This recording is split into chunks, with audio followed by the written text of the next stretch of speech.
No. We're still good. Cool. Good evening, afternoon, everybody. See, I was looking at my computer, Generoso, Oh, that's because okay. I assumed that it adjusted to the fact that I was in Michigan, and it was the only part that didn't adjust to the fact that I was in Michigan. We have not been recording for the last hour on 22 panels, as Lily Generoso and I have talked baseball, which we Woohoo. sometimes do on the podcast too, but like you have a new comic out, so we wanted to make certain we led with the comic. And since we led the conversation with baseball, we waited to hit the record button. So my guests today are uh, Lily. I don't want to mispronounce the middle name Uh, or the Tuh. yeah, uh, Lilita Vieira. Lily Fierro and Generoso Fierro, Thank whose you. new book, The Interpretant, is in stores now, and you guys continue to it's the word I'm looking for. Push and expand your style by being while remaining like completely identifiably you. Oh, You, it's you very know, sweet. Thank you, Ted. it's That's Thank it's you. kind of not you. it's not the reinvention, but it's always like, oh, we're finding a new level for this. Mm. We Um, sweat that a lot for this book for sure. I think it's something that every book we are always trying hard to push our own boundaries. I think like for me, like conceptually, I think for Generoso artistically, and then of course like how we work together, we're always constantly trying to reevaluate, shift a little bit, learn more. And yeah, so thank you. I really appreciate that because this one I think we pushed ourselves really hard to try for that expansion. yeah, like I mean, again, it's like you, but both more and less. Like I'm used to having odd panel structures, but sometimes you emphasize like I feel like sometimes the space between panels is even bigger to emphasize them. But then other pages is like, wow, that's almost for lack of a better term right now, normal, which is from Lily and Generoso is not what I ever expect. Six vertical panels. I feel like I saw that in a Marvel comic book. How is it possible that it's I love vertical panels actually. I think they're oh, beautiful. vertical panels are great. Yeah, and I think that's something like we talked about a lot in this is this kind of play in anchoring the story, which is more abstract in many senses than what we've done before. Anchoring those vertical panels visually, but also just a little bit conceptually to kind of give us everybody like a little bit more of like checking points of like the vertical panels help move the narrative in one way, but then it gives better transition for things that are a little more experimental. I think Generoso probably can also give you a little bit more from his perspective there. It really is perspective. It's the way we change the panels, Ted, is about who is really giving you the view because we wanted to be very immersive. That's always been the thing with our books, but we wanted to make sure that when you came to a page and the panels were done in a certain orientation, I think that's fair to say, you start to wonder subconsciously, like whose view are we getting at this juncture? And I that's why it's so static early on. I can honestly say that aspect was very intentional and how it changes throughout the course of the book, I think says something about. But yeah, your assessment about our earlier stuff it was done in a way that kind of set a mood that was a lot more chaotic, and I think that that was important as well. Yep. Yeah, I mean, like, and none of that was supposed to be like negative criticism of earlier stuff or No, this not at stuff. all. It, No, no, it's no. it's it's totally like one of the things I love about reading any new book to you from you guys is I feel like I'm seeing masters evolve. It's Oh, kind you're it's very kind Thank it's sweet. you. Thank you. it's kind of like reading. I mean, despite the fact that the subject matter and style are completely different, there's a similarity to like reading Love and Rockets. Like they came Oh, out sweet. Wow. fully formed masters, but particularly when you read them in order and you spend some time with it, like you notice that like they never let themselves get bored. They never let themselves get It's true. lazy. They never stopped reading comics. They never stopped trying new No. things. They never, you know, and like, one of the things I love about the fact that we do a Love and Rockets book club where we've been going through like issue by issue is I think that sometimes when you just pick up a Love and Rockets new, you can go, oh, nothing's changed. And Oh, on one wow. level, nothing has because they are still completely distinctly Jaime and Beto Hernandez. But when you're going through like issue by issue in a shorter period of time and therefore have to like see, it's like, oh, they've been reading this. Oh, look how they did this. Um, Think, think of that time range. My Lord. I mean, that's to watch that development. We do that with directors. We definitely have done it with comics as well. But that one, kudos to you for doing it issue by issue. That's fantastic. But hey, really seeing 80 that growth. episodes. Well, yeah, 80 episodes so far. We're 10 issues into volume two. We did all the in between years stuff too, the Whoa Nelly and the Oh, Luba and wow. the Luba comics and stories and the measles, and I feel like there was one other in between years. So that's how we're at 80, even though there's only been 60 Love and Rockets. You know, I'm just doing math in my head. Autism. I'm gonna shut up now and let you guys talk Oh, about your no, book it's again. please. No, it's yeah, I Well, think thank you for again for the praise.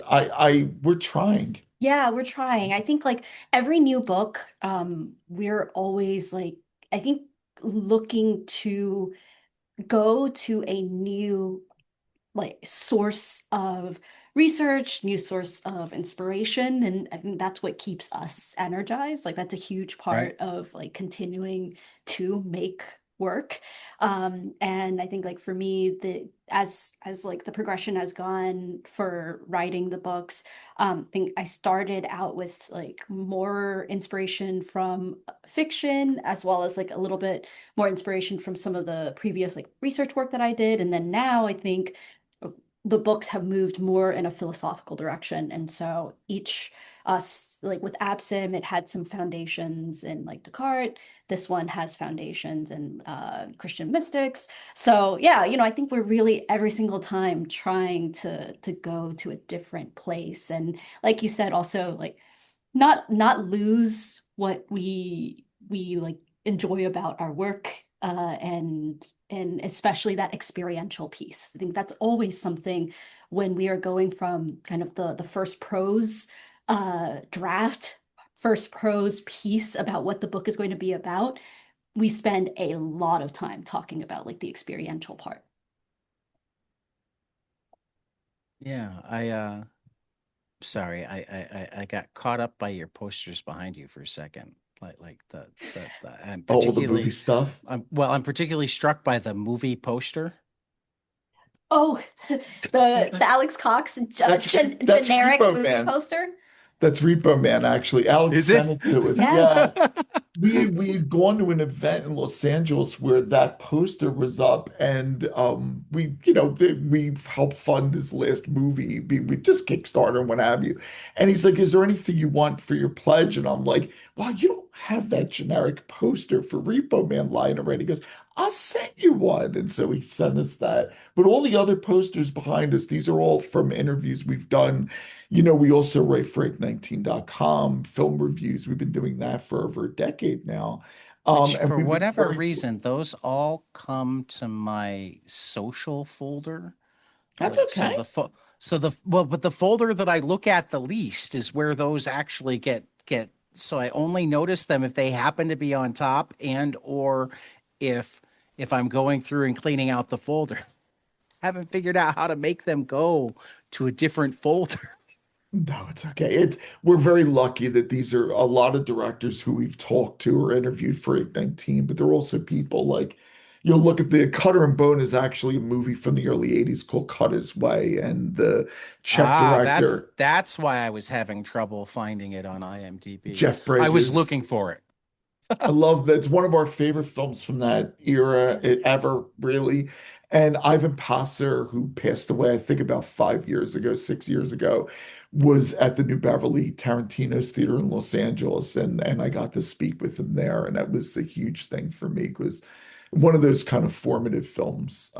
As a young person, it just blew my mind. Jeff Bridges, John Hurd, a great original source material, the book, but yeah, he signed it very sweetly to Generoso, which I thought was very nice. But yeah, no, it's yeah, we keep these posters, but And it's where we work. So, it's like Yeah, yeah. it's part of like we keep them here as part of memories and again, constant sources of inspiration. and that's the thing, it feeds back into the book, Tad, because for this last book, for example, we lost a couple filmmakers that have always mattered to me in the 2 years that we were forming this book. Michael Snow is a Canadian experimental filmmaker. His work, Wavelength, if you ever get to see it, is one of those moments that just breaks things in terms of perception of cinema and what have you. And then Bellatar.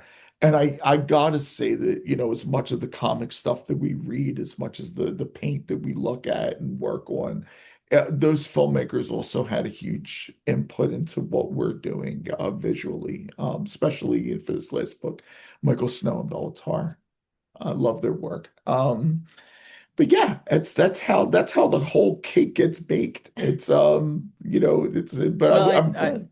yeah, no, I'm fully. I always love seeing what people have behind them because it almost always says so much about them, their interests, and often because it's pretty common for people to come to me from their workspaces, like what they surround themselves by when they're working creatively. Look at that GI combat. Am I going to say that Joe Kubert hasn't had, as Jerry Granadetti and all these people? Of course they Right? have. This is my first comic book. I really, if you Wow. no, no, no, no, no, no, not actually physically. These Lily very sweetly, after we finished the comic book, was like, "Hey, let's go to Nirvana Comics and get some comic books." And I'm like, "Oh boy, yeah, combat for when I was little." But I love these Joe Kubert covers. No one at home can see this, but That's okay. it's They know important. how to find Joe Kubert stuff. I think We've they talked about can. him once or twice on this podcast. But yeah, those were my first comics were war comics. All of them, Sergeant Rock and the Losers, and obviously GI Combat, Weird War. My father was in World War II. I didn't really, he didn't like talking about it. So for me, the comic books were a way to try to understand as a little person. Like, hey, Dad, what was World War II? Like, okay, I'm not getting an answer. Let me try to figure this out. But the artwork really just killed me. To this day, it still does. Yeah. So you mentioned that this one is you delve more into um, Christian mysticism, more into less tangible things. Talk to me about like because the others have been, and I noticed that in this one, that even though it comes from a scientific basis, which made it feel very familiar, that like it kind of then takes steps backwards. We start seeing things like landscapes or horror. I mean, like if there's anything that defines Generoso's art, it's like, can we figure out what this is because we're seeing it at the atomic level? Yeah. That's thank you. Sometimes you have to figure out what a hand is from the knuckle. With Generoso, you have to figure out what a hand is from the little space in between pores. Yeah, it's true. And we would joke all the time of like landscapes. What are we doing here? So talk to me about like I mean I like losing a couple directors I'm certain could be part of that. Like what what was it with this book that made you decide that you wanted to I hate to say look at something bigger than science because science is also huge, but look at something bigger and mm, less investigable, maybe. Yeah, yeah. That's a Yeah. good that yeah, I think Good that's a good way question. to describe it. For sure. And I think that a big part of my inspiration for like the concept here is that if we look at the very origins of science, it was all about understanding the causality of things. And I kind of wanted to go all the way back to the earliest foundations. And when you go back to the earliest foundations there, it naturally leads to this broad exploration. And it forces you to look at macro systems and things that have the various things that can potentially cause more than just like the immediate sense of what we can see, right? I think that's why like science as a practice early on was kind of mixed up a little bit more with philosophy. It was mixed up a little bit more with religion because causality goes back to deity, a deity Right. or deities, right? And naturally, I think that was like a perfect way to start layering on Well, I um, mean, yeah. add to that that most religion is about trying to assign meaning to some sort of reality. And Mhm. at the times at the beginning of science, the religious people also tended to be the people who could read and write. Um, that makes lots and lots of sense. I'm doing the dumb person's version right now as Oh, I it's okay. No, unpack it in no. my head. No, and exactly, and I think that's why there is like this kind of looking at what is maybe not provable, and then things that are provable as well, and navigating like how a single person is working through these Right. different states, right? I think like one thing that we talked about a lot is the concept of like planes of perception, planes of understanding, and look going to that idea of like what are the original parts of causality and how we understand our universe, how we understand ourselves, how we understand God, Right. that all just kind of naturally converged and led to, I think, us going beyond just like the really tight look on the knuckle, right? Like thinking more Right. about broad deserts, but also, Oh, yeah, we could see all of the knuckles rather than yeah. just one. Yes, almost four. And that's very, very, very intense, isn't it? No, no, but it's true that there's so much in small details that we notice during conversations. You did it just now, like when we were having this discussion, you're like, what is that generic poster behind you? And Right. and really, if you look at the way we panel, like the between the conversation that happens later in the film with the astronaut and the desert sister, Juliana, you'll notice that the concentration starts focusing in on different things. You start looking at people's hands. You might look at the wall. You might look at the floor.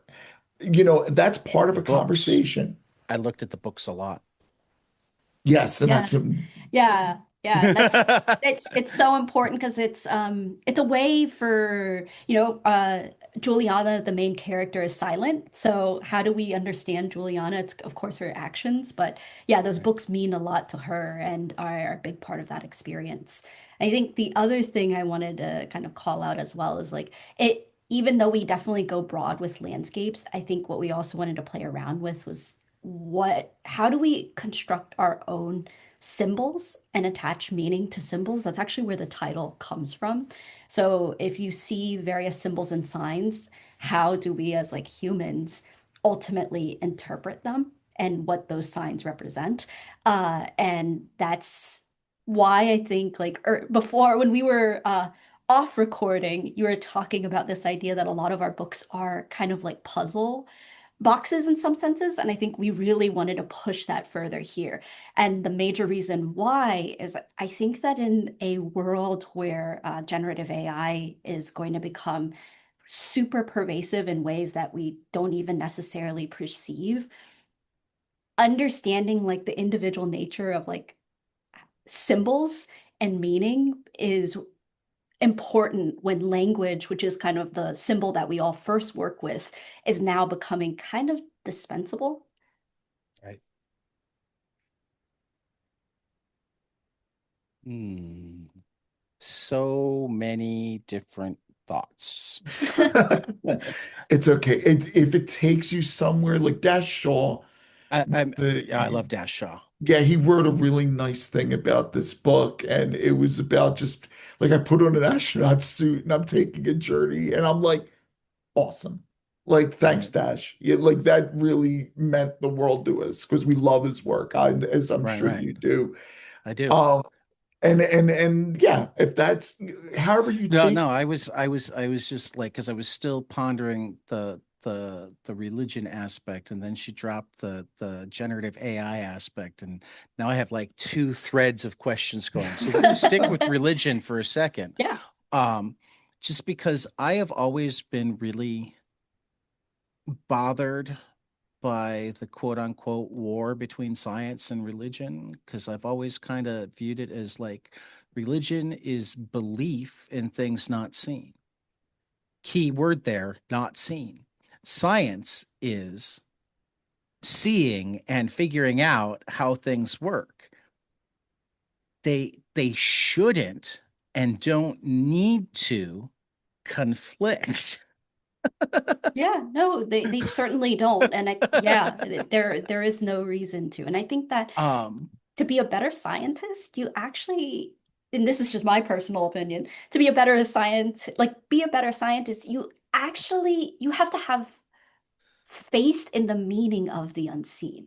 right, It's a driver of your curiosity. I right. think if you don't have that, yeah, I think it would be hard to be as curious. Well, and it also goes to like, and I guess part of where the war with from the religious side comes in is like, I think a lot about word meaning sometimes, and I'm really big on having ideas more than beliefs, because beliefs are much less malleable. I think beliefs should be held for relatively absolute big things, and everything else is an idea, because as you get new information it should change.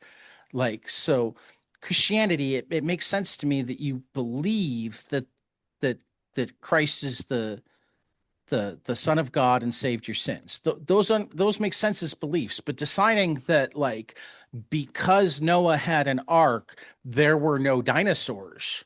I don't understand why that belief needs, like, where, and likewise, I don't understand,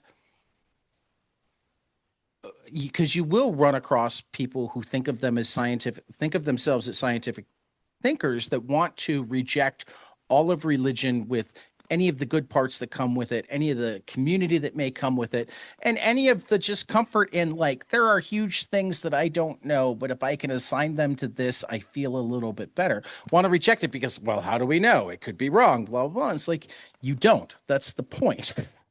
yeah, Yeah. When you do, then we'll shift again, and that's okay. it's true. But some of these things are pretty big. I don't know if we're ever gonna know. Well, that's fine. Yeah. That's okay. That's my point. And that's what I like about this book, is it balances kind of the research and learning more with the, but this is a nice place, and wraps in the, but even though this is a nice place and it's nice to just, maybe 20 days was too much.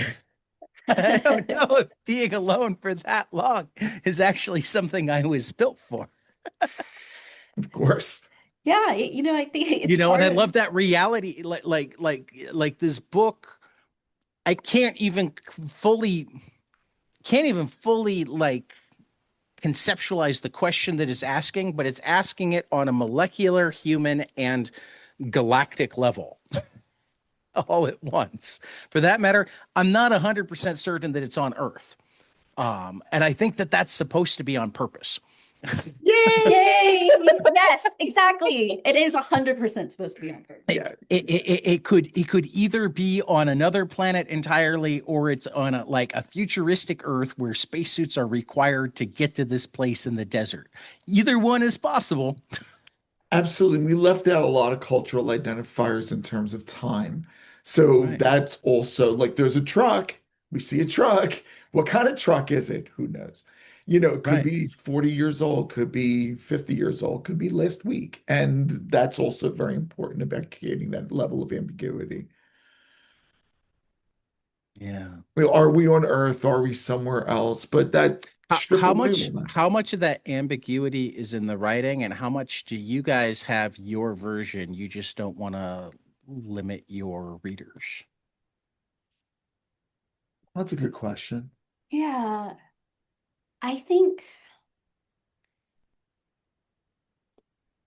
there's a good chunk that is by design almost in the unspoken of what is written. So the first prose version has maybe a little more glimpses at like people's motivations a little bit more. There more hints there in actual word form. Yeah.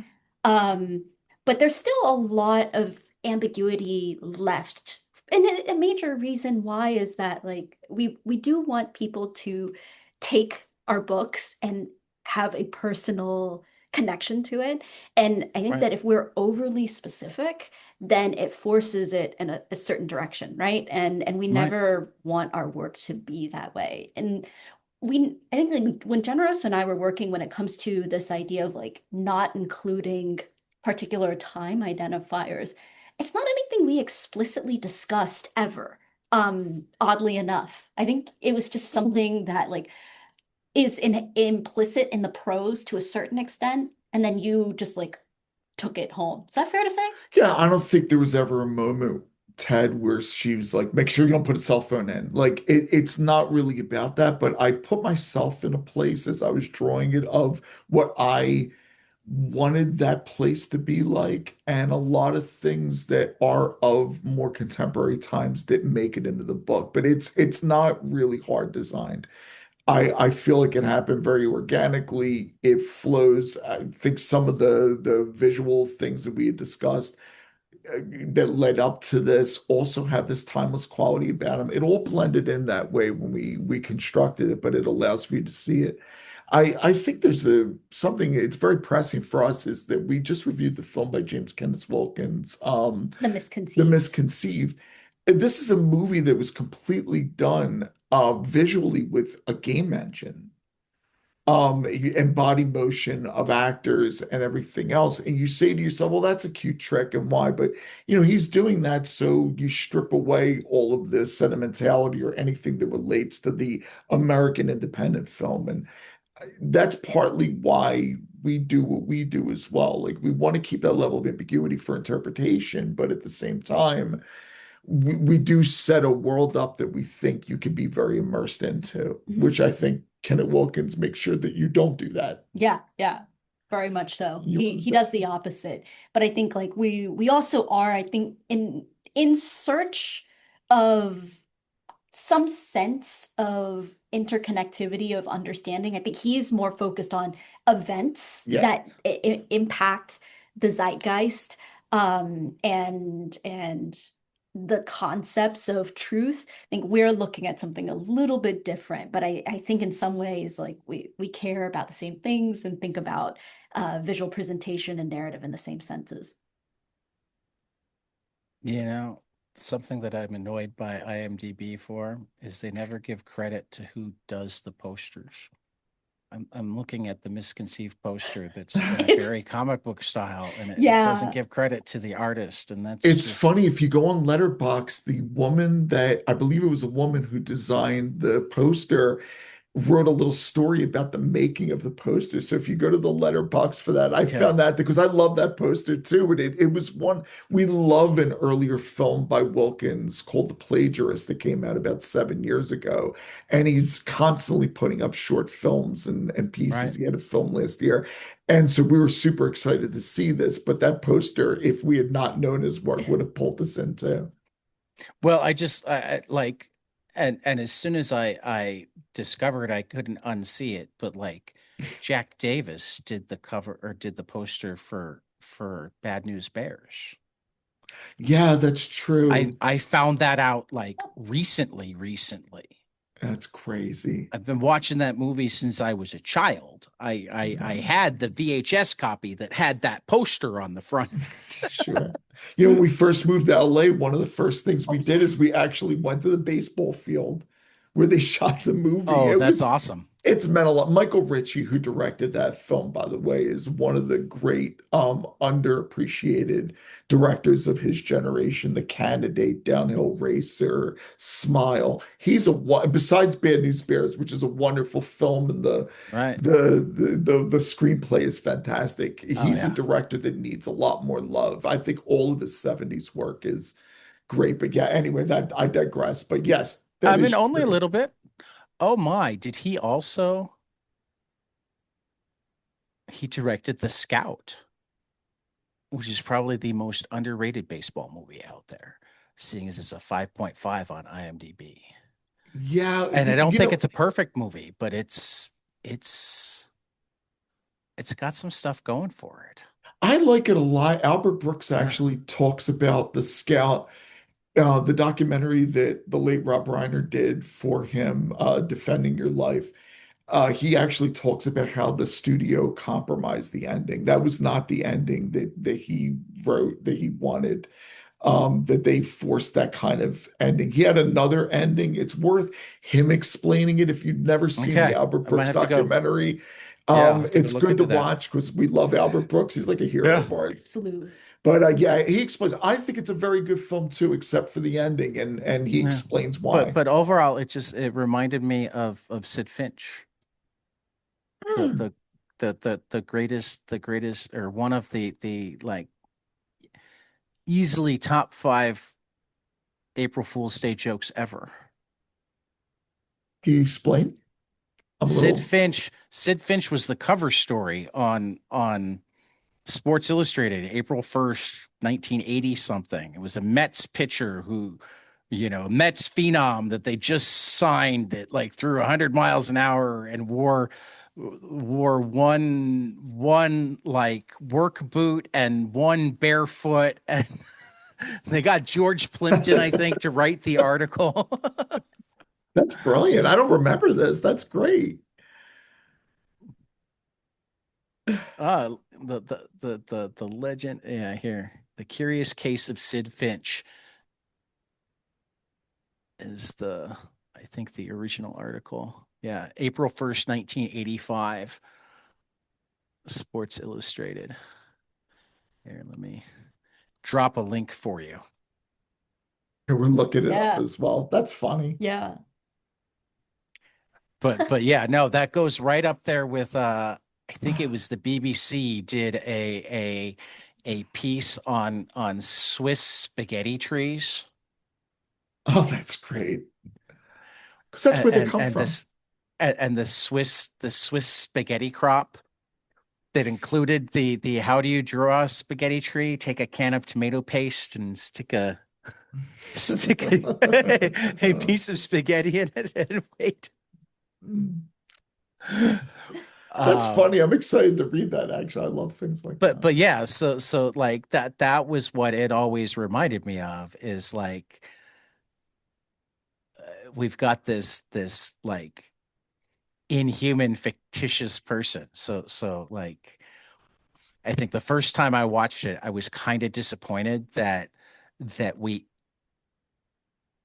ever saw him pitch without Albert Brooks being drunk. Yeah. Because I wanted it to be this whole thing where this down and out scout had like discovered this guy in Mexico that turned out not only had the anxiety issues and whatnot, but wasn't that good. And I'm okay with it either way. I agree. The ending is overboard and whatnot, and I think it doesn't make the movie better. But I also am not one that thinks that sort of thing makes a movie a ton worse. I would rather have a tacked on happy ending than a tacked on sad ending. And endings are hard.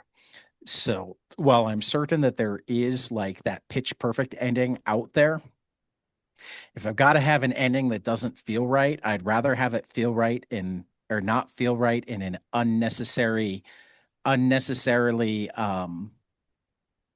what's the word, like Sad. saccharine way, than an unnecessarily sad way.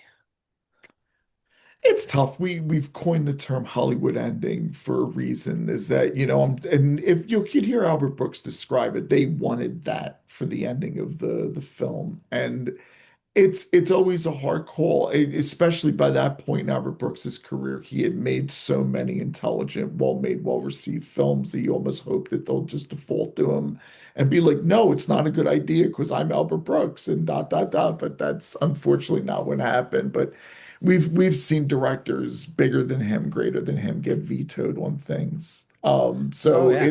but it's a shame because again, you always like to see everything come through the way it does. And Well, this is where I need to ask you guys a completely off-topic question, sure. because in the film, and I don't consider myself part of the hardcore film community. I watch more movies now than I have in a while. Mhm. Partially because of people like you, partially because I've got Thank you. a weekly movie club with my family. Ah, Um, lovely. but probably the most divisive movie among people that I know to come out in the last few years, and I'm on the minority side, is Megalopolis. What did you think? So we were living in a place where it could not be screened, and critic friends of ours in LA and what have you were like, don't watch it at home. Wait till it's screened. We're still waiting. We've Okay. yet to see it. We didn't See, include I it. haven't managed to see it screened either, but I've watched it two or three times at home now, even though there's only one place where it can be rented right now, which kind of annoys me because, yes, I want the full experience, Sure. No, no, no. And but it's I'm fair. also a homebody. Of course. And like, I'm sorry, like sometimes I feel like I get a more full experience with my headphones on and my phone right here than I do in a movie theater where I have to deal with people. I was at a panel about 20 years ago with Nicholas Roeg, the great director Nicholas Roeg, and there were a lot of Bob Rafelson was on the panel, Deborah Winger, Tim Roth. There were like a lot of people talking about cinema. And it was right around the time, it was the early 2000s, where people started regularly watching content on their phone. So they turned to Nicholas Roeg. Nicholas Roeg, besides his own films, was a DP on Dr. Zhivago, on Lawrence of Arabia. Like, so he's that level of Right. cinematographer. And they said to him, Nicholas, how do you feel about, children watching, imagine if they watched your film Walkabout on a phone. And he told an interesting story very quickly. He said, I grew up in a town where we had one movie theater, and that movie theater was horrible. He was like, it smelled of urine and beer, and the seats were sticky, but it was the only theater I knew.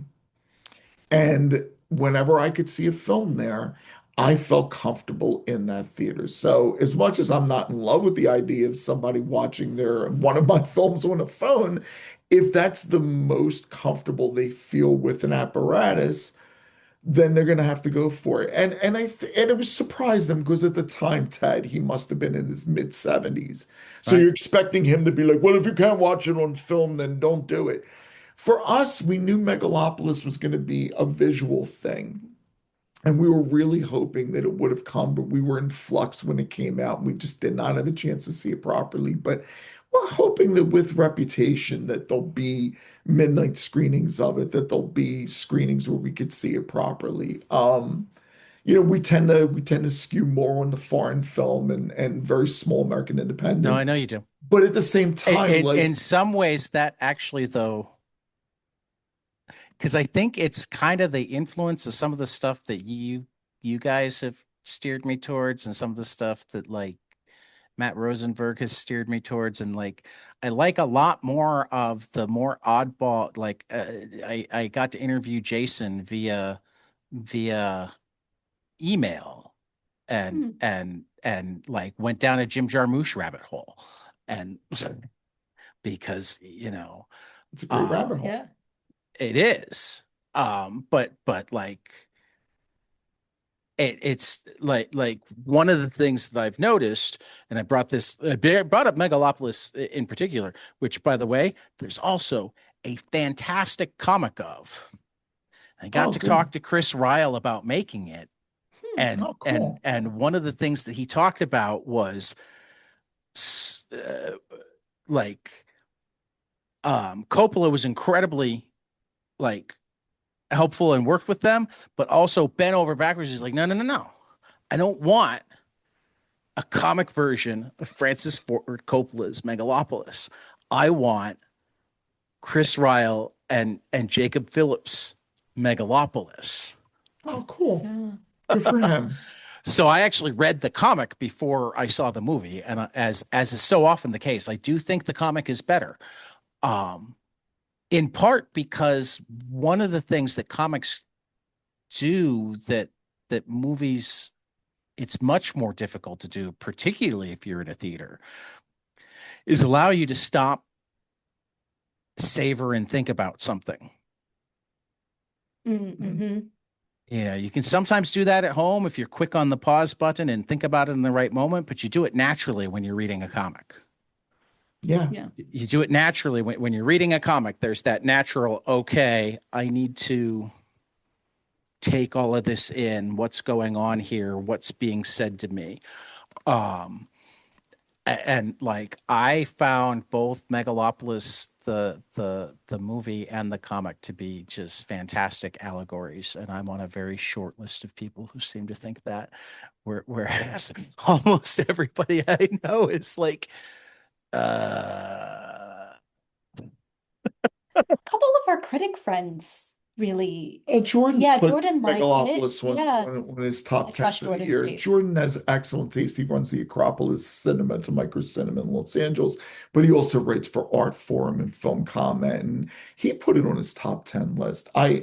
I think a great example of this kind of the polarization of film. We saw film this year finally on the big screen. Last year, Julie Ducournau was won the Palme d'Or in 2022 for a film called Titiane, which we liked very Yeah. much. But there were a lot of people that were like, why are they giving this film the Palme d'Or? And so her new film came out last year, and I have never seen a film savage like that. I really mean it. They were like lying at the gate going, oh, we're going to prove to you that that Titian pick was wrong. And I felt like no matter what, this could have been Citizen Kane Part 2. They were going to destroy it. And it's a very good film. And it's really sad because like the film's called Alpha and it has an allegory, it has a satire, but and it is actually something that plays with memory in an interesting way. But outside of all of the really nasty criticism, everybody is missing out on one of the great acting performances in a Yeah. very long time from Tahar Rahim. And so it's kind of heartbreaking that this film is so polarizing. And I think we are definitely in the Oh minority. yeah, we'll be killed if Yeah. we actually write. Because no, in the middle of writing the comic, writing the Interpretant, we saw the film and we were actually composing a piece called the review that Alpha we feel that really deserves. And again, I'm not saying it's a complete masterpiece, Tad, but it's a very good film. And you wonder with Megalopolis, there was so much made about, oh, he's selling his vineyards to make it and he's doing this. And I'm like, I don't care. Like, you want to give me backstory? Who cares? What is the movie? Like, everybody gets Well, so and frustrated by this backstory crap. It's like, is it a well, good film or not? and also like when you're a Coppola or a McCartney or a Mobius, you know, um,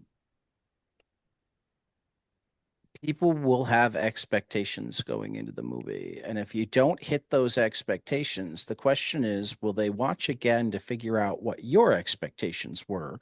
Or will they just be disappointed that you didn't make their movie, their album, their comic? Yeah. It's fair. We You know, this is where I bring it back to.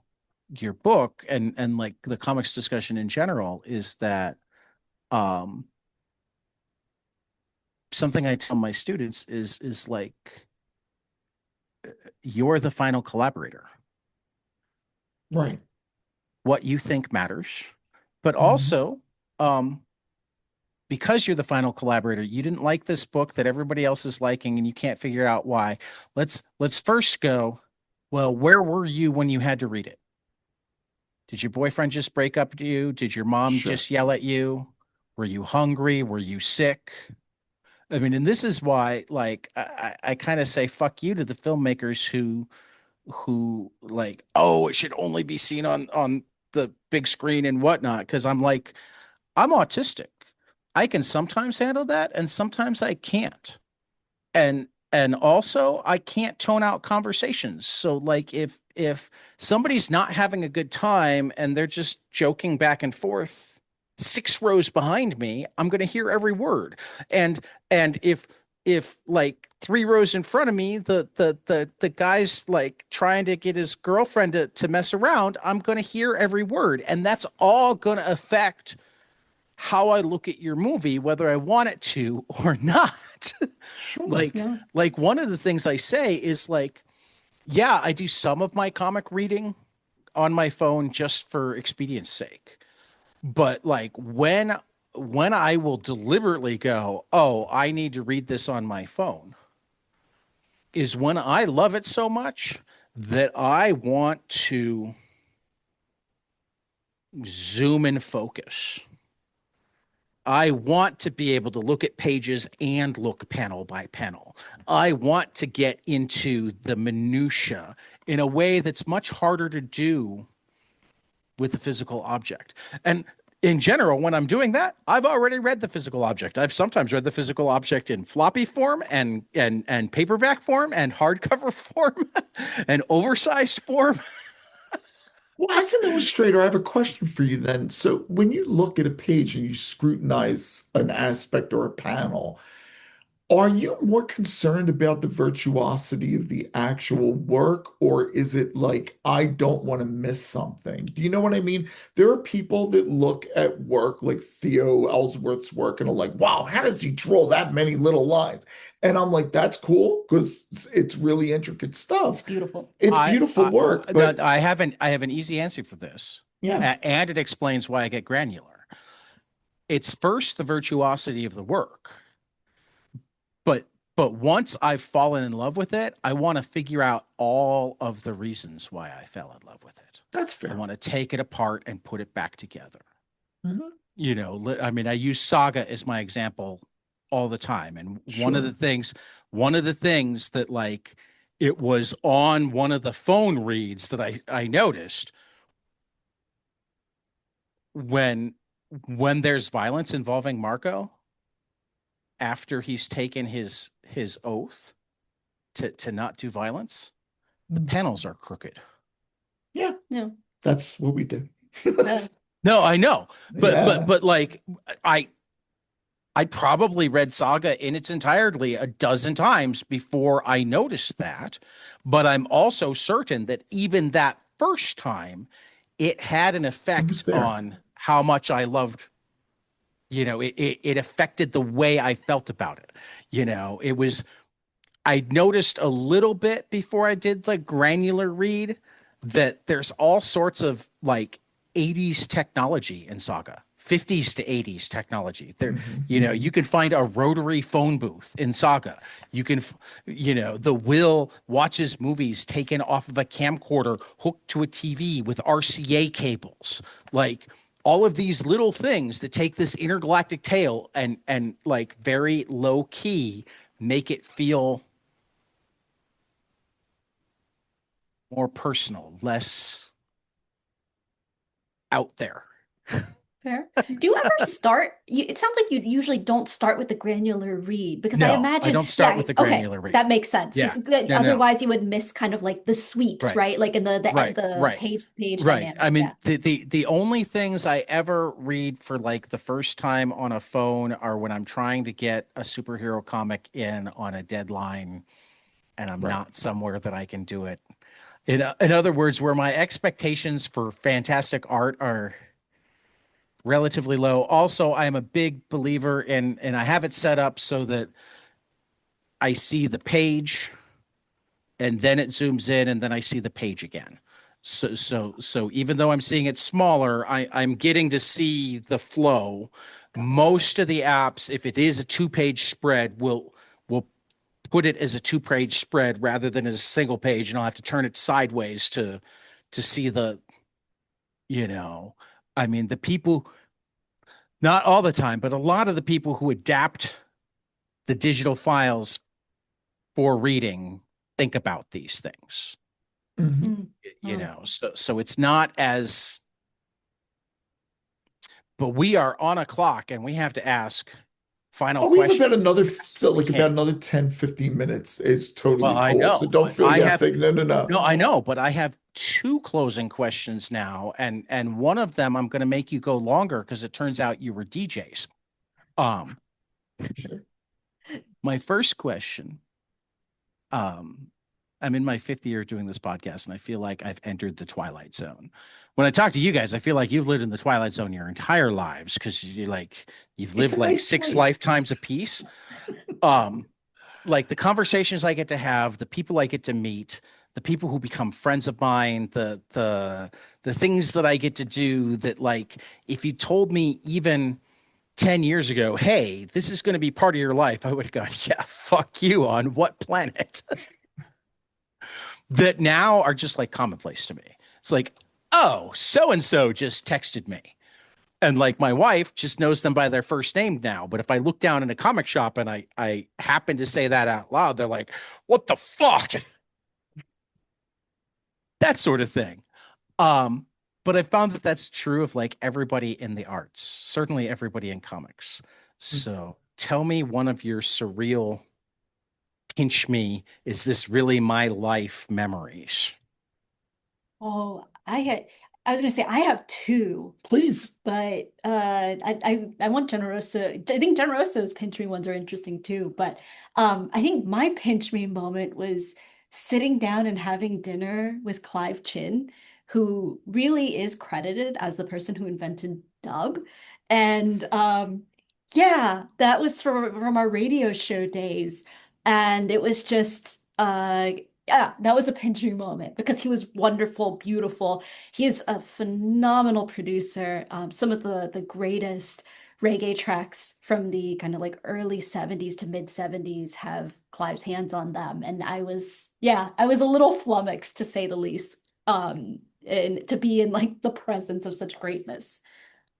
In terms of just purely musical pinch me moments, doing the radio show for 20 years, I think that my heart stopped a bit. Lee Scratch Perry was doing an art installation downtown Los Angeles, and just hanging out with Lee Scratch Perry for a couple hours while he actually made visual art, having Right. listened to his music since I was 10, was that moment of like, I have a video of it. I'll actually send it to you. Oh, That's a pinch me moment that I still look at and I'm like, wow, we were just there with Scratch, and he's a really, people throw this word around a lot. He's a genius and he was right. brilliant. So that musically, that was huge for me. I think we have cinema pinch me moments too. I think a lot of them. I think our favorite filmmaker in the world right now, I think that's easy to say, is Radu Jude, and we, you get our Christmas card, our holiday card every year, and so we send it to Radu. He's become a friend,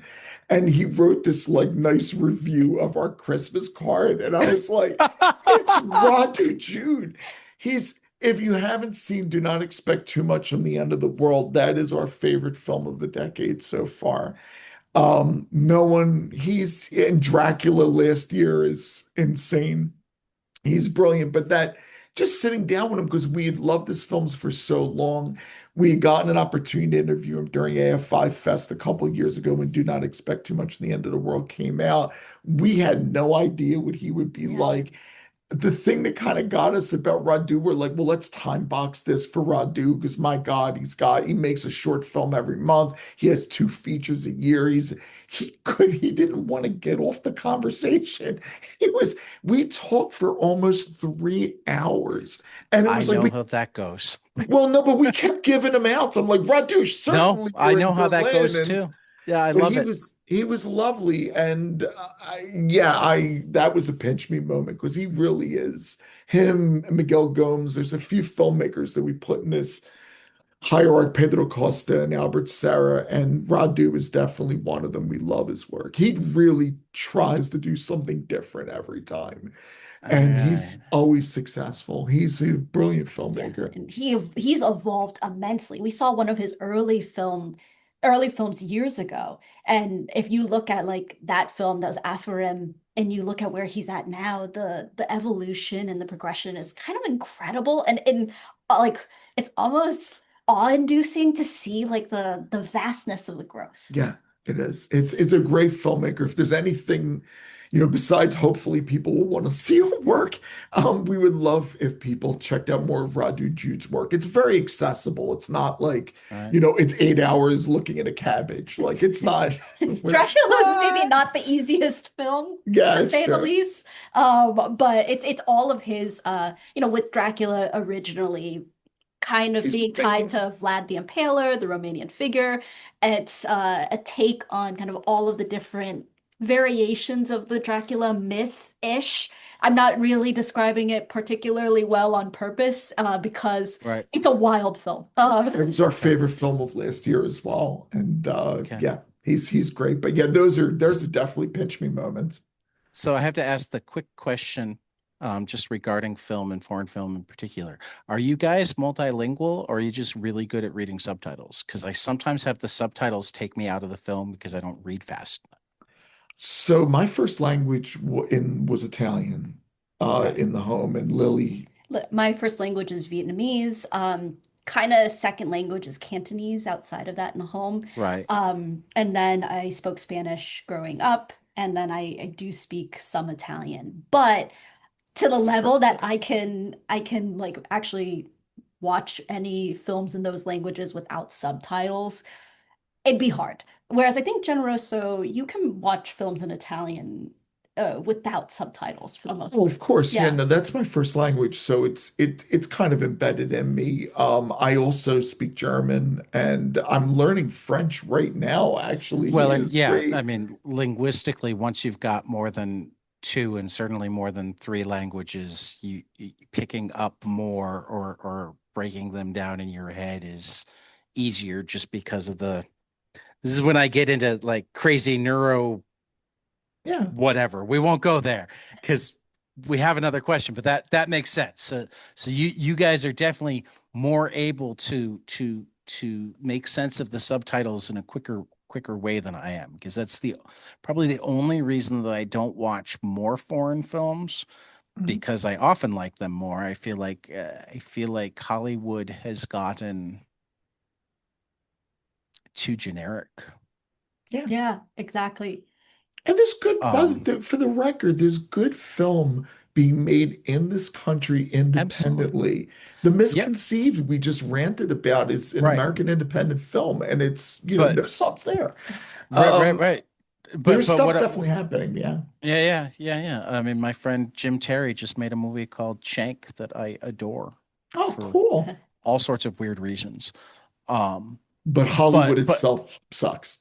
well, but also like in our lifetimes, there was a time where independent movie would still get backing, where independent where there was a dark horse and an image and a mad cave of independent film. Independent film didn't have to be a zine fest. Right now, it feels like independent film is a zine fest.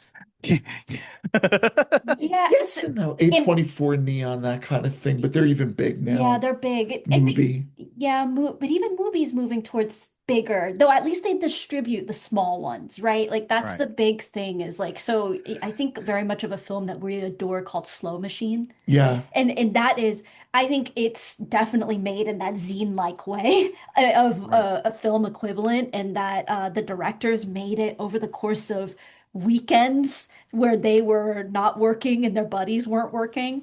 Right.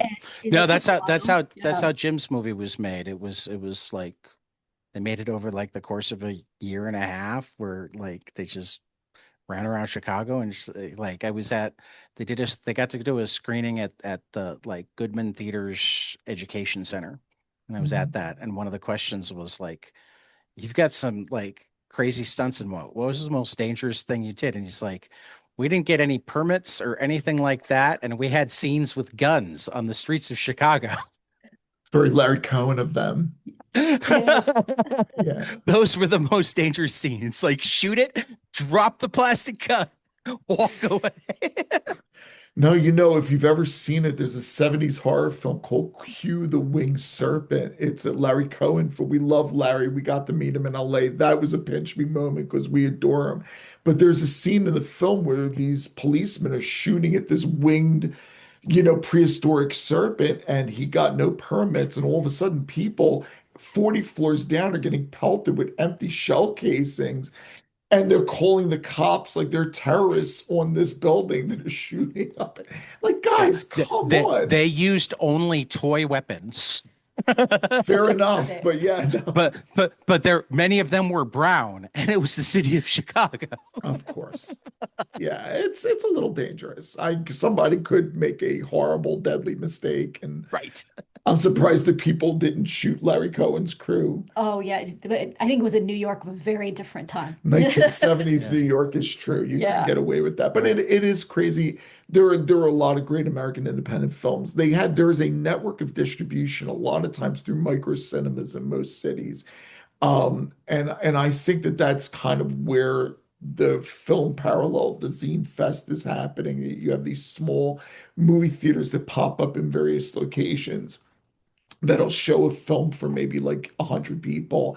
That was what Acropolis was for us in Los Angeles. Yeah. There's versions of that in New York and Chicago, and where you get a better audience. And I'm gonna say it, people that really love Yeah, those film. audiences I'm way more okay Me too. with, Yeah. Yeah. you They know. want to be there. If you're going to show up to a room that has a mop and a broom in the corner, you Right. know that you really want to see a film. It's not about like date night.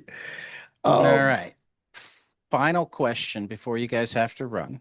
Thank you. And because you're film nuts, comic people, and I have heard DJs, I actually need three parts to the answers to these. I want a film, I want a comic, and I'll let you go with either an artist, an album, or a song for the but tell me something you love.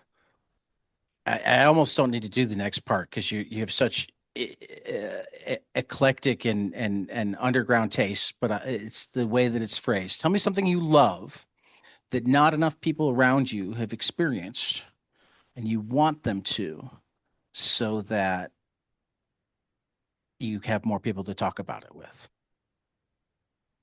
Let's talk.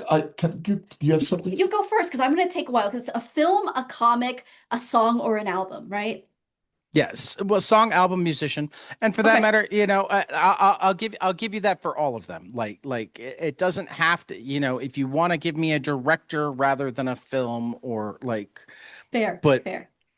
because I don't want to. Normally, I say preferably a comic, but we don't have rules. Preferably storytelling, but we don't have rules. So I don't want to have too many rules for you. Now that I've given you the rule that I want something in each of those genres: music, comics, and film. Fair enough. You go first. So we obviously gave our love affair to Radu Juge, and he doesn't need our help. The hell with him. No, we love Radu. Well, and also I would have said we already talked about him. Yeah, we already talked I about it. need something new.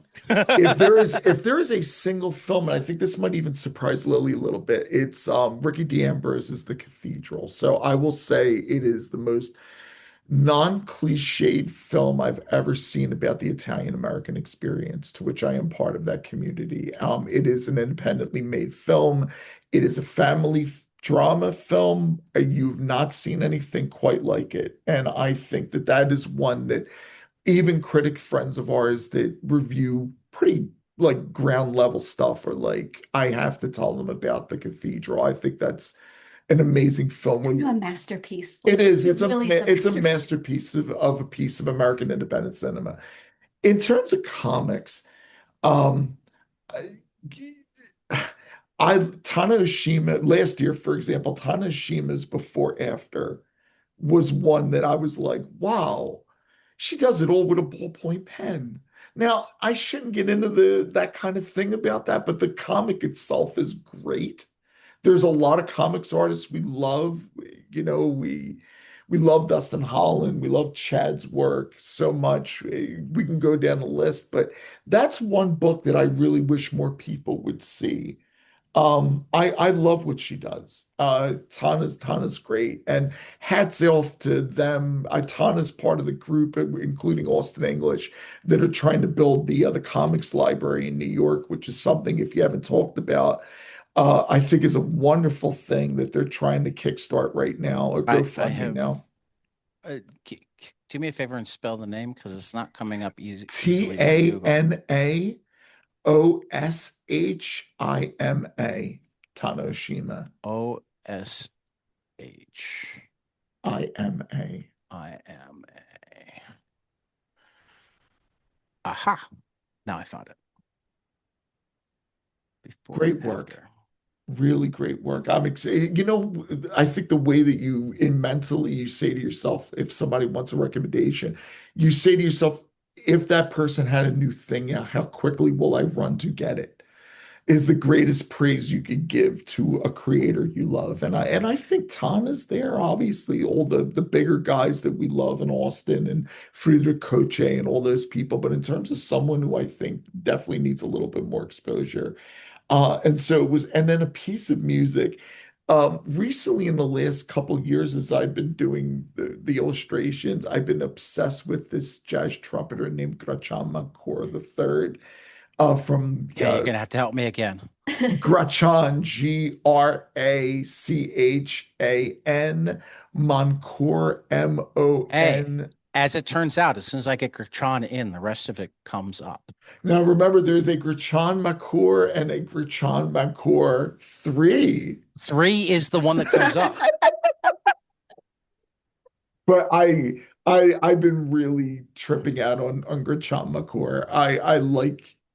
I love what he does. And trombones, I have no I was lip. about to say you don't have a lot of people who trip out on a trombonist, so I'm I'm psyched to go listen to some. I've been a bassist my whole life, but if I had a lip, I would be a trombonist. I have no lip. I've tried. I can't do it. I just can't do it. She's the woodwind player in the family, but brass instruments, I just don't have the lip, or I would be a trombonist or try to be a horrible trombonist. But Well, those are my three picks. Gertjan Mancour the second was a bassist. Yes. So it's all in a line, but Moncor the third, I love his releases on Actual are outrageously great. So those are my three. Interesting. I didn't Okay. think you were going to pick those three. I wanted to make sure I remembered, like, got the titles exactly. So I Sure, think on the Sydney. film, I say this all the time. I've been obsessed with this film called Occidental Yeah. by an artist named Neil Balufa. Um, it was one that was shown at the Microcinema, Acropolis Cinema, and it's just always stuck with me in that it's a film about a potential political event that you don't know about, maybe a riot going on outside of a hotel, and everything takes place inside of this hotel. And e- every character in the film and every person inside of this hotel is representative of some kind of trope and then not at the same Yeah. time. And it's a fascinating work that you could almost think of in many ways. It could have been an installation because it was actually filmed like in a constructed structure. And so you feel like there is this like perfect sense of specificity and ambiguity for every character, every situation, every image. So I've just been obsessed with Neil Balufa's Occidental for a long time. Um, Okay. Now, when it comes to, so that's my film pick. Oh, when it comes to my comic pick, the book recently that I've been constantly coming back to, it's actually sitting behind the desk for months. I moved it only because I wanted to make sure that it didn't get like too like anything on it because, I drink my coffee and stuff at my desk. Right. Is Varja Lavater's Pictograms. So it's released on 50 watts, I think, as like a reprint of an '08 edition. Um, what she does is she really uses basic symbols in terms of shapes and lines and various different words and tries to tell some stories, explain various concepts and ideas about, I guess, existence, It's a society, great book. philosophy.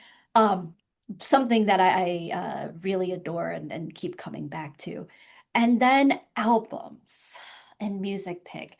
This one is really hard for me, and I have to say two. I think one is pretty well known amongst people who like listen to the Hey, genre. I always have to tell people like the last time Nate Powell was on, he said Jonathan Hickman's X-Men. He said, I know plenty of people are reading it, but I run in a different crowd. Fair enough. Fair enough. Fair enough. And yeah, so on the reggae side, and I say this because like if you love reggae, like his records have been reissued somewhat recently, so that's why like, if you're in that crowd, maybe this Right. is a commonplace pick, but for me it's like Keith Hudson. Like I love Keith Hudson. As you should. Um It's great. Whereas Entering I like reggae, but have never heard of Keith Hudson. So, like, I need to go learn about him, just like Rachan McClure, which is why I had to ask these questions. Because, like, ooh, people who like lots of music, the way I like lots of music, I must know now. And then the other one that maybe is a little less known is a jazz musician, and it's a vibraphonist named Walt Dickerson. And I just adore Walt Dickerson, the record particularly that he did with Richard Davis. It's called Divine Gemini. Yeah, Is that's it beautiful. I probably listen to it once every 2 to 3 months. Vibraphone is very underrated. And everybody knows Lionel Hampton, of course, but like Right. Walt Dickerson is where it's at. And those records, yeah, we listen to a lot of that when we're working. Yeah. I and not when we're working, pretty much all the time. Yeah, So, and those are definitely our picks. I like them. Thanks. Thank I you. I want like to Thank them. know you. what you have I to when we always get to have, see. Yeah, like what do you think about it? Would love to hear it yeah, whenever you sometimes get it the takes chance. time because I always have long piles of stuff to read, watch, listen to, but I will. You'll Please. probably hear about the music sooner than the other stuff because that I can put on while I'm playing like baseball on my Nintendo Switch, which That's is probably fair. what I'll do when I'm done. It's a very calming exercise. When I've been overstimulated, I can just and it, like when Phil gave me his backup Switch because I couldn't get baseball on like the new baseball game wasn't for PS4 anymore. It was you had to get PS5 and I only play baseball. So to spend $500 to spend Yeah. $100 to No, play no, no, no, baseball. no. But Phil's like, "Well, does it play on the Switch because I've got an extra one." Oh, good for him. That was So nice. so so my well, I think it might have been his sister's, but she'd upgraded to like the Switch 2 or what. I don't even know. But so like he sent me one for Christmas and like I thought I was going to play it primarily on my TV, but kind of like it's more calming sometimes for me to watch a movie like this. I play it handheld way more than I play it on the TV. I fall into my headphones. I have the game in front of me. I block out the rest of the world. That's fair. And Yeah. yeah. It's So immersive. It's again, I think what Rogue said in that conversation from earlier, it's the truth. If that's how you connect, right, connect. right. Again, the whole purist thing, oh, it needs to be screened on 35 millimeter. I'd love it if films were always shot screened on film, but that's getting harder and harder. Yeah. you do what does you right. And if Well, and that's the way you want to don't get me relate, wrong. I think there's a special experience. You know, I went out of my way to go to the 70 millimeter um Hateful Eight. Oh, yeah, I it loved needs it. to be seen. I loved it even more that he decided to do 70 millimeter for a film that essentially took place in one room. Yeah, yeah. You get some like you get kind of landscapes at the like the first 5 minutes, and then that's it. Because Right. it's also even in the carriage most of the time. Right, right. It was annoying that we wound up in almost the front row. So it was like 70 millimeters, but it was 70 millimeters over here. I kind of love that though, because it's so massive, right? Even No, though it no, is, yeah, didn't hate it. But I mean that's the thing is that like every theater experience is different and it you have less control over them. So that's like true. I don't ever want them to go away, but I think becoming precious about just like you know, I love physical comics, but like the reason I ask for a PDF is like I only have so much space. Now, from you guys, I was going to buy your comic anyway. It was because I want to spend appreciate money it. on your comic. Oh, Me that's too. And very I don't have kind. time to spend money on the comic yet, guys. No, no, it's okay. We're glad to send you a copy. We're glad you like it. But half the reason that I ask like most people for PDFs is like I've got limited amounts of space. Sure. Like if I'm doing everything physical, like I don't know where the dog will sit. I understand. No, no, no. Because again, for being DJs for as many years as we are, we have a conservatively, I think, over 5,000 pieces of vinyl in the house. And Right. that's, yeah, it gets to be rough every move. I probably only have 400 or 500 vinyl, but It's a I lot. ran a music department at Best Buy during the height of the CD era and the time where Best Buy was where you bought your music, and not Yeah, just a music department, the largest music department Best Buy had. So like we had the deep dive stuff, we had the imports, we so I probably have close to 5,000 CDs. that's cool. Yeah. That's cool. Yeah, but that's part of it. You just can only have so much media. And then Right. overall, yeah, I mean, I had to build special shelves to put my CDs up makes sense. because there wasn't room for the other shelves that I used to have to put them on. But I Mm. saw a place where I could build shelves, so I did. Mm. Alrighty. But I feel like you guys know this too. I can't imagine what it must be like for you guys when you move. Because like with between the vinyl and the posters and the artwork and It's a lot. the It's a lot. We did it a couple times and recently, and it's definitely a struggle when you're not right. firmly entrenched in a place. So yeah, no, we'd love to cut down, but we donate a Well, lot back and except like I always say I'd love to cut down, and then it's like I'm holding it and going, but not this one, yeah, and not this one, and not this one. Like the Marie Kondo, does it bring you joy? Yes. Yes, it does. It all brings me joy. Even if I haven't played it in 10 years, knowing that it's up on the shelf brings me joy. no, I understand. No. Yeah. So this has been fabulous. It always has. You've got to run. I need to return a phone call. Um, we'll have to get together again sometime soon, and I'll try to road trip your way, and we'll go to a ball game or something. That'd be Um, lovely to have a nice long baseball conversation sometime in the near exactly. future. That would be a Yeah. Well, lot of I mean, fun. we had a nice long baseball conversation right here. You guys are welcome to text me and say, "Hey, do you want to Zoom and talk baseball?" I will do that at the drop of a hat. We will Um, that doesn't need absolutely. to be planned out. If No, no, you're in a, no. I feel like talking baseball. It'd be our pleasure. Would be. It's the Um, main conversation in this house without screamings. so This has been a blast. Thank Awesome. you. Thank Thank you you. so much. Lily and Generoso, their new book is The Interpretant. And it's so good. Go pick it up at your finer bookstores, Lion's Tooth in Milwaukee, uh, Howling Pages Woo-woo. in Chicago.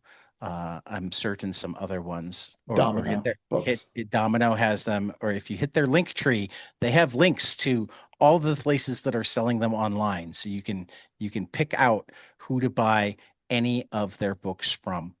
Um, And we also and put you up a should. spiffy new website too Yes, recently. spiffy new Finally, our fifth website. book. Yes, and so it also has a list of the retailers at the I bottom.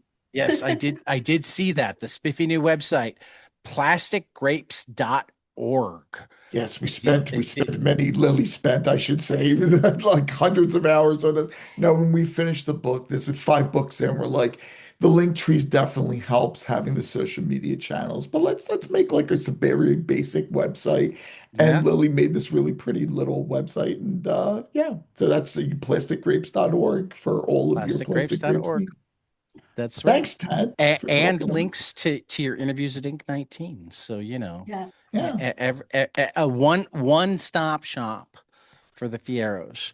Um, And the last thing, our conversations, something we've been really proud of over the last year is we've been doing interviews of other comics creators for Canon, which was oh, just Eisner nominated. It just got cool, nominated cool. for the Eisner, and we've been our most recent ones with Dustin Holland, Pick Up Lords of Pagana, really great interpretation, and there's links. There's going to be links to that as well on the website. So yeah, Yeah, Indeed. I'm gonna have to go pick that up. And I like email with Dustin regularly because he's also a comics publicist, but I haven't actually pinned him down to be on the show yet. I need to remember to do that please do because, so. He's great. We love Dustin. because like literally one of the first emails I sent after I got a publicity email was I shot back a photo of my copy of his Doghead. Is it just Sunset, Doghead or yeah, Doghead Jughead Sunset? And Sunset. I'm like, Yep. are you this Dustin Holland? He's like, yeah. He's great to talk to. And Chad Bilyeu, by the way, if you don't know Oh, I Chad love Bilyeu, Chad. Chad's been yeah, on. yeah, I love Chad. he's awesome. So I yeah, need to have great, him great back on. possible future He interviews. he Yeah, he's he he's another one that has you gotta. I managed to catch him while he was in the States the last time he was on Mm-hmm. because it was relative because he I don't think he came out the last time because go figure people aren't coming to the United States the way they used to, particularly if they don't have white skin. I don't know why. The Supreme Court says there's a big nothing burger. That was their thing yesterday. But uh, Chad's great. It's just I can only schedule interviews with him when I can work the Amsterdam. But I was literally he was on my list of people to email this week. So now he went higher oh, because cool, I gotta figure out where we're at with the re-up. Is there a absolutely. new issue yet? So anyway, thank you guys so much for 22 panels. This has been Lilia and Generoso, and we will see you after the next page.